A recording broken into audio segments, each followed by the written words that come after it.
All right, take any questions.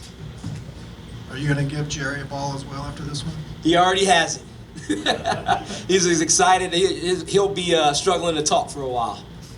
Can you take us through, over here, sorry. Over here. Oh, there we go. Yeah. Can you kind of take us through the process of him installing the offense and how it kind of came about and how it clicked so well, scored on your first 5 drives, and guys, look like a new team? I'm going to start with this, man. He's a coach's kid. You move around the country when you're young. You're trying to figure out all your new friends and things like that. So before he even became a coach, he was dealt with having to be ready to go at any time. So he was a short week for him to get ready.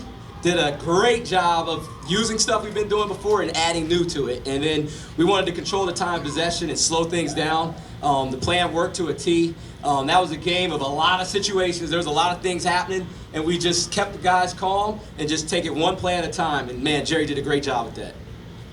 Obviously, Jerry, sort of the hero, but Nico was also huge, especially on the ground. What can you say about him and how he just responded tonight?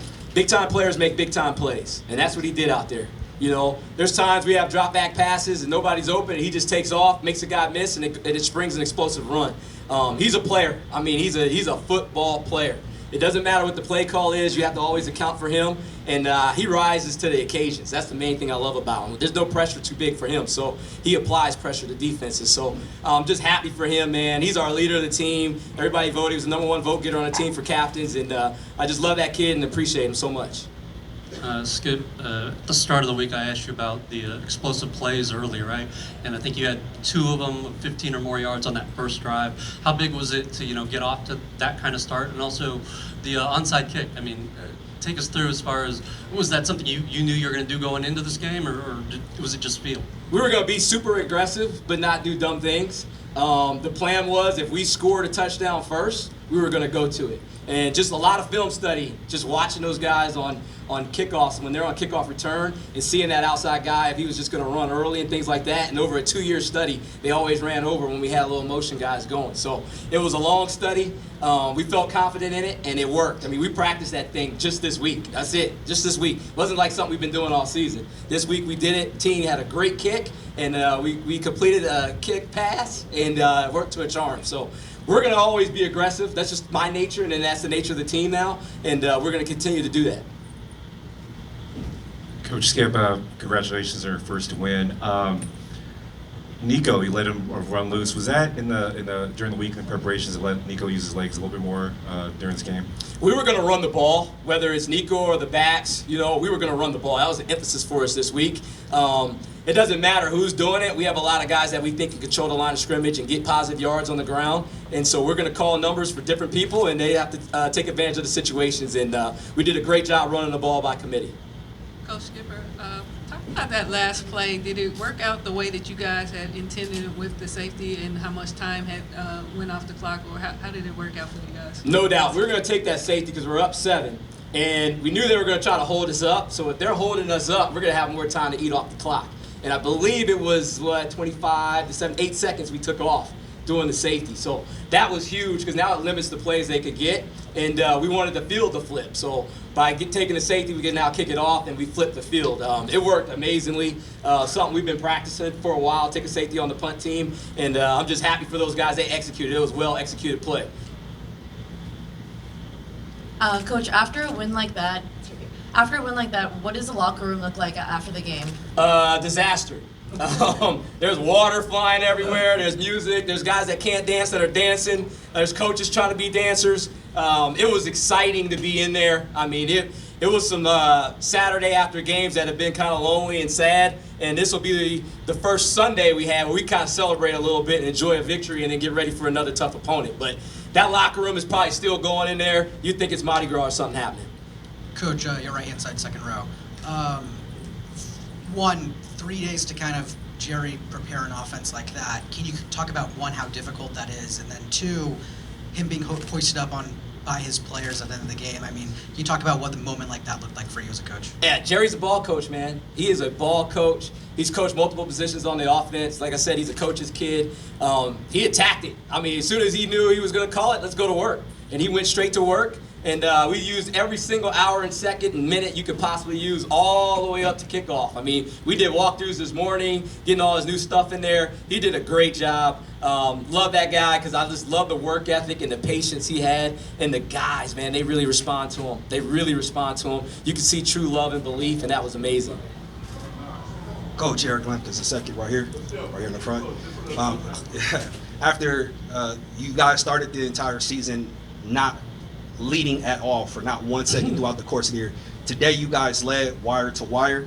Can you talk to me about the effort, the execution from the offensive line, and just what it meant to the overall tone of the game? Yeah, we wanted to control the game. We wanted to get. That's why we wanted to run the ball, you know. And it all starts with the big boys up front. They have to control the line of scrimmage. They were creating openings. We know their D line and their linebackers are really, really good, so we had to put bodies on those guys. And we just wanted to control it one play at a time. Just take it one play at a time, and that's exactly what we did.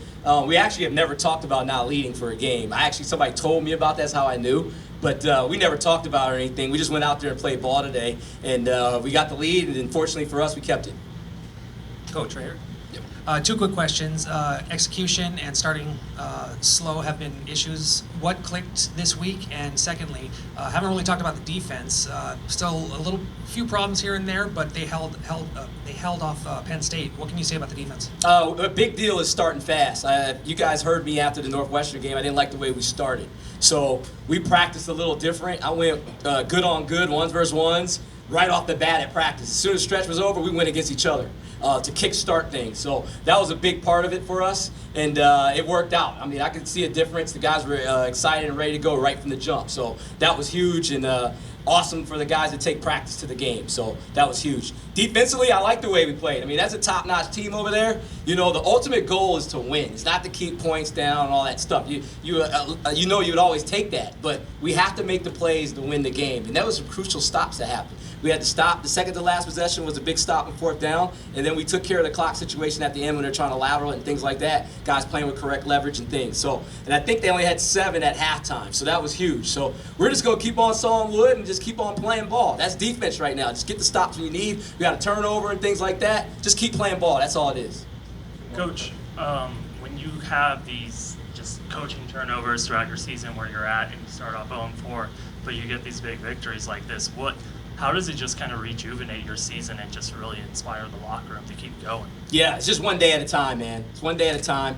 College football is crazy in multiple ways. You just take whatever happens each day and you keep on striving to stay on the rise. That's basically what it is. I'm a passionate, emotional, energetic type guy, and that's what I bring every single day. You never have a bad day unless you declare it a bad day. So every day is a good day if you want it to be good. Just stay positive, figure out solutions, and then you keep on rolling. So staying on the rise is a big thing to me, and that's what we've been doing. Coach, I mean, what does it say just about the resilience of the team that not only you came out of the gate strong, but you held on to that lead the entire game, even if Penn State came back? So what does that say about the team that they kept fighting? Everybody in that locker room stayed together, okay?